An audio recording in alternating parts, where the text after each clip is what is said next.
Assalamu Walaikum. Hello friends, how are you? Welcome back to our another video.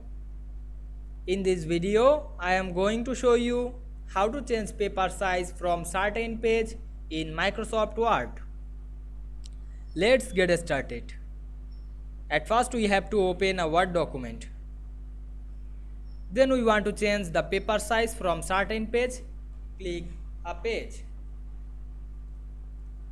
Then go to the layout menu, then click breaks drop down menu, then choose continuous, then go to the size and click letter, and we can see here we change the second page size very easily. I hope you enjoyed the video. Please like, comment, share and subscribe my channel. Thanks for watching.